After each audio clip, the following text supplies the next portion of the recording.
அனைவருக்கும் வணக்கம். இது என்று உங்களுடன்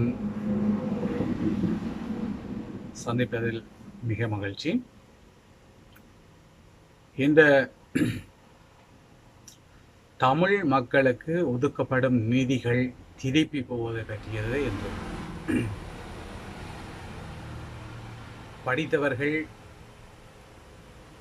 இவர்கள் அனைத்தையும் பார்த்து செய்வார்கள், அனைத்து விவகாரங்களும் தெரிந்தவர்கள் என்று நாங்கள் இதுவரை நினைத்திருந்தோம். ஆனால் இதுவரை இந்த டிசிசி மீட்டிங் என்றது ஒன்று நடக்குது, அதில் என்னென்ன கதைக்கினம் என்றதை பற்றி பெருசாக மக்களுக்கு தெளிவில்லாமலே இருந்தது. அதை பற்றி வெளியாக தெரிய வருவதும் இல்லை. டிசிசி மீட்டிங் என்றால் என்ன, அதில் என்னத்தை பற்றி கதைக்கிறது, என்னதை பற்றி முடிவெடுக்கிறதுன்ற பற்றி இதுவரைக்கும் தமிழ் மக்களாகிய எங்களுக்கு பெருசாக தெரிந்தது இல்லை. ஆனால் இப்பொழுது அர்ஜுனா அவர்கள் எம்பியாக பொறுப்பேற்று அங்கே போன போதுதான் டிசிசி மீட்டிங் என்றால் என்ன, அது என்னென்ன செய்யணும், என்ன சம்பந்தமாக கதைக்கினம், அதில் என்னத்தை பற்றி முடிவெடுக்கிறது என்ற முழு விவரத்தையும் பற்றி அர்ஜுனா அவர்கள் தெரியப்படுத்தியிருந்தார். நான் கேட்குறோம் என்னன்னு சொன்னால், இதுவரைக்கும் நீங்கள் கணக்கு எம்பிமார் இருந்திருக்கிறீங்க. பெரிய படித்தால் நான் அதிபர், நான் நீதிபதியாக இருந்தான் ரெண்டு ஒவ்வொருத்தரும் நீங்கள் பெரிய வாழ்ச்சவாடுகளை விட்டு கொண்டு பெரிய பெரிய இதுகள் எல்லாம் இருந்திருக்கிறீர்கள், பெரிய பொறுப்புகளில் இருந்திருக்கிறீர்கள். ஆனால் இதுவரைக்கும் உங்களால் ஏன் சொல்லலாமல் போனது இந்த மக்களுக்கு? சரி, ஒரு நிகழ்வுக்கு ஒரு ஒரு ஒரு ஒரு திணைக்களத்துக்கு இவ்வளோ காசு ஒதுக்கப்படுது, இவ்வளோ காசு செலவழிச்சான்னு சொல்லி இவர் சிறுதனாலேயோ இந்த தமிழ் தேசிய கூட்டமைப்பில் இருந்த வேலையாலையோ இல்லை சைக்கிள் சின்ன இதில் இருந்த வேலையாலையோ எம்பியா இருந்த ஒரு ஆலயம் ஏன்னு இவ்வளோ காலமும் சொல்லலாம் போச்சு. நீங்களும் அவர்களும் சேர்ந்த கூட்டு களவாணிகளாம், இல்லாட்டிக்கு அவர்கள் செய்கிறத உங்களுக்கு சொல்ல பயமா? இதுவரைக்கும் என்னத்தால உங்களுக்கு சொல்லலாமல் இருந்தது? ஒரு உள்ளுக்கு நடக்கிற விஷயத்த மக்களுக்காக தான் நீங்க எல்லாரும் செய்கிறீங்க. அப்ப நீங்க மக்களுக்கு சொல்றதுல என்ன பிரச்சனை உங்களுக்கு? பாருங்க, நாங்க விவசாயம் அதுன்னு சொல்லி தண்ணிக்கு பசலைக்கு ஊறிப்பட்ட பிரச்சனைகள் இருக்கு. ஆனா விவசாய திணைக்களத்துக்கு 22 வேலை திட்டம் ஒதுக்கி இருக்கிறோம். 22 வேலை திட்டம் இருக்குன்னு சொல்லி காசு ஒதுக்கப்பட்டிருக்கு. 43 மில்லியன் ரூபாய் காசு ஒதுக்கப்பட்டிருக்கு. ஆனா அதுல செலவு செய்தது 26 மில்லியன் ரூபாய் தான் செலவழிச்சிருக்கணும். 43 மில்லியன் ரூபாய் ஒதுக்கப்பட்டு 26 மில்லியன் ரூபாய் தான் செலவழிக்கிறீங்கன்னு சொன்னா, அர்ஜுனா கேட்டதுல என்ன பிள்ளை? நீங்க படிச்சாக்கலானா? உண்மையிலேயே படிச்சாக்கலானா? இப்ப நாங்கள் இவ்வளவு காலமும் இந்த அரசாங்கம் அவங்க வேற்றுமொழிக்காரர், அதால தான் எங்களுக்கு ஒன்றும் ஒதுக்குறாங்கள் இல்லை, எங்களுக்குன்னு சொல்லி எந்த வித ஒதுக்கீடுகளும் அதுவும் இல்லைன்னு சொல்லித்தான் தமிழ் ஜனமாகி நாங்கள் எல்லாருமே நினைச்சு வச்சிருக்கிறோம். ஆனால் அவங்க ஒதுக்கி இருந்துக்கிறாங்க. காசு எங்களுக்கு காசு ஒதுக்கப்பட்டிருந்திருக்கு, வந்திருக்கு. ஆனால் உங்களுக்கு அதை நிர்வகிக்க தெரியல. ஒருதற்குமே 43 மில்லியன் ரூபாய் விவசாயத்துக்கு பேரு நீங்க அதுல 26 மில்லியன் ரூபாய் தான் செலவழிச்சுக்கிறீங்களா? இன்னும் எத்தனை நாள் இருக்கு? இந்த வருஷம் முடிகிறதுக்கு இன்னும் எத்தனை நாள் இருக்கு? கல்வி அமைச்சுக்கு 20 வேலை திட்டம் இருக்குன்னு சொல்லிக்கிறீங்க, அதுல 8 தான் செய்து முடிச்சுக்கிறீங்க. 152 மில்லியன் ரூபாய் காசு இந்த கல்வி அமைச்சுக்கு ஒதுக்கப்பட்டிருக்கு. ஆனா நீங்க செலவழிச்சது 35 மில்லியன் ரூபாய். அப்ப 152 மில்லியன் ரூபாய் காசுங்க, நீங்க செலவழிச்ச 35 மில்லியன் ரூபாய் செலவழிச்ச காசுங்க. இந்த 11 மாதமா 35 மில்லியன் ரூபாய் தான் செலவழிச்சா, இந்த ஒரு மாதம் கூட இல்லாத இந்த நாளுக்குள்ளே மிச்ச காசை செலவழிச்சு இந்த மிச்ச ப்ராஜெக்டையும் செய்ய போறீர்கள். நீங்கள் செய்வீங்களா? உங்களால் ஏழுமா? உங்களால் நீங்கள் அர்ஜுனா நீங்க படிச்ச தகமையாம் இதையும் கேட்டுட்டாருன்னு சொல்லி கொந்தளிச்சனீங்க. அப்ப நீங்க திறமையா செய்தல்ல காட்டியிருக்கணும். உங்களை படிச்சதுன்னு சொல்லி என்ன பொறுத்தளவுல உங்களை மரியாதையா கதைக்கிறன்றதே பிள்ளை. ஏனென்றா நீங்கள் தமிழ் ஜனத்தின் சத்தத்தை உறிஞ்சிற ஒரு அட்டைகள் இல்லாட்டிக்கு எங்களுக்கு வந்த காசுகளை நீங்க இவ்வளவு காசை திருப்பி போக விடுவீங்களா?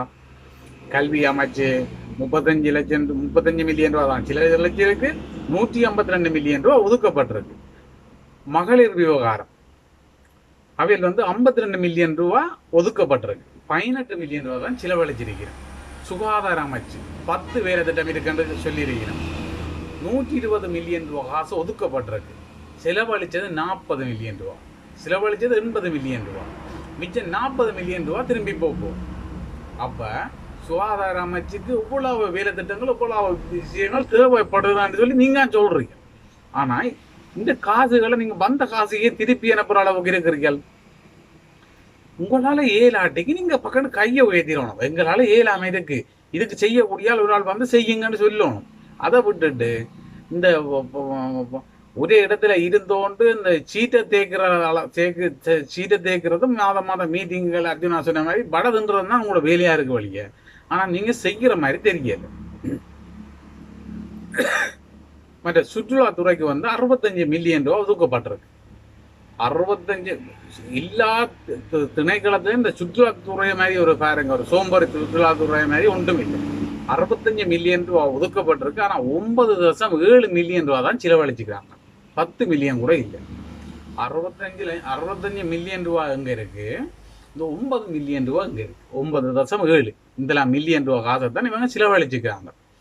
அப்படின்னா இப்போ உள்ளூராட்சி அவங்க வந்து 226 மில்லியன் ரூபா காசு வந்திருக்கு. 132 மில்லியன் ரூபா காசை தான் செலவழிச்சுக்கிறாங்க. இந்த டிசிசி மீட்டிங்கில் உங்களுக்கு வர காசுகளை நீங்கள் திருப்பி அனுப்புறதுக்கு தான் உங்களுக்கு படையும் டீயும் தராங்களா? இல்லாட்டிக்கு உங்கள்கிட்ட ஒரு கேள்வி கேட்டு தான் கத்துனீங்களே, அதை நீங்கள் சரியாக செய்திருந்தா நான் ஏன் கத்த போகிறாங்க மற்றவங்களுக்கு? ஒரு அர்ஜுனா கத்துனதுக்கே உங்களுக்கு இப்படி தாங்க இல்லாமல் இருக்குன்னு சொன்னால் இனி ஒவ்வொருத்தனும் கத்த போகிறான். என்னன்னு சொன்னால் இந்த பட்டியலை பார்க்க ஒவ்வொருத்தரங்க காட்டுறதுக்கு வருது. நீங்கள் இவ்வளோ காசை திருப்பி அனுப்பி எங்களை திருப்பி படுகொலியில் தள்ளுறீங்கன்றதை எங்களுக்கு விளங்கி கொள்கிறோம். நீங்கள் ஒரு அரசாங்க உத்தியோகத்தர், நீங்கள் செய்வியல் ஏதோ ஒன்று சொல்லி நீங்கள் இட்ட வரைக்கும் ஏன் இந்த எம்பியா இருந்தவர்களுக்கும் இதுகளையும் வெளிப்படுத்த இல்லாமல் போனது என்னத்துக்கு? டிசிசி மீட்டிங்ன்றது இப்போ தானே நாங்கள் முதல் யூடியூப்லேயோ இந்த டிக்டாக்கோ இதுகளையோ பார்க்கக்கூடிய மாதிரி இருந்தது. இவ்வளோ காலம் ஏன் நீங்கள் மூடி மறைஞ்சினீங்க இந்த விஷயம் எல்லாத்தையும்? நீங்கள் வினைத்திறனற்ற ஆக்கள். நீங்கள் வந்து மாத சம்பளம் உங்களுக்கு வந்து வேலை செய்தாலும் வேலை செய்யாட்டிக்கு மாத சம்பளம் என்ற ஒரு மென்டாலிட்டியில் நீங்கள் இவ்வளோ காலம் வேலை செய்திருக்கீங்க. போயாச்சு, போய் இருந்தாச்சு, கதிரியை தேய்ச்சாச்சு, திருப்பி வந்தாச்சு, வேலையே முடிஞ்சது. கூட இல்லாட்டிக்கு உங்களுக்கு தெரிஞ்சிருக்கணும், இந்த தமிழ் மக்களுக்கு வந்த ஒவ்வொரு காசையும் நாங்கள் சிறப்பாக பயன்படுத்தினா தான் எங்கட பக்கம் வந்து முன்னோருமன்னு நீங்கள் யோசிச்சிருக்கணுமே இல்லையா? நீங்கள் யோசிக்காமல் ஒவ்வொரு பகுதியும் ஒவ்வொரு விவசாய அமைச்சோ, கல்வி அமைச்சோ, மகளிர் விவகார அமைச்சோ, சுகாதார அமைச்சோ எல்லாருமே எவ்வளோ காசை நீங்கள் திருப்பி அனுப்புறீர்கள். சரி, நீங்கள் ஆறாவது ஒரு அமைச்சு நீங்கள் தந்த காசை சிறப்பாக பயன்படுத்த ஒரு அமைச்சு சொல்லி இல்லைமா உங்களால்? ஒரு அமைச்சு நாங்கள் எங்களோட காசை சிறப்பாக பயன்படுத்திக்கிறோம் ஒரு அமைச்சு உங்களால் சொல்லக்கூடிய மாதிரி இருக்கா? அப்போ ஒரு அமைச்சில் என்ன நீங்கள் படித்தார்கள் இல்லையா? கோபம் இருக்குதா இல்லையா? நீங்கள் படு முட்டாளுகள் உண்மையிலேயே. எங்களுக்கு வந்த காசை எங்களுக்கு பயன்படுத்தாமல் நீங்கள் திருப்பி அதே அரசாங்கத்துக்கு திருப்பி அனுப்புறீங்களா? நீங்கள் எப்படிப்பட்ட மனுஷர் நீங்கள்? இவ்வளோ காலம் இவ்வளோ காசு ஒதுக்கப்படுது, என்ன நடக்குதுன்றது தெரியாது எங்களுக்கு. அர்ஜுனான்றவர்தான் வந்து அவன் விஷயத்தை கேட்டு எங்களுக்கு எல்லாம் சொன்னோன்னா உங்களுக்கு பொறுக்குது இல்லைன்னு அவனை மெண்டல் அன்றியல், பைத்தியம் அன்றியல், எத்தனை விதமாக சொல்றீங்க. அப்போ நீங்கள் இருக்கிற முழு பேருமே ஒரு வினைத்திறனற்ற ஒரு நிர்வாகத்தை சேர்ந்தது இல்லைன்னா இதில் உண்மையிலேயே நீங்கள் ஒரு அரசாங்கம் திருப்பி முடிவெடுக்கணும். இதில் உண்மையாக படித்தவங்களான் இருக்கிறாங்களா, இல்லை அறல வேந்தவங்களான் இருக்கிறாங்களான்ற ஒரு அரசாங்கம் ஒருக்கா திருப்பி முடிவெடுத்து பார்க்கணும். இதில் இதுக்குள்ளே இருக்கிற எல்லாரையும் ஒருக்கா திருப்பி ரீகலெக்ஷன் செய்யணும். இவங்க என்னென்ன உங்களோட படிப்பு தகமையில் என்னன்னு சொல்லி நீங்கள் ரீகலெக்ஷன் செய்யணும். நன்றி. இவங்க திருப்பி கதைக்க எனக்கு கோவம் தான் வருது. நன்றி.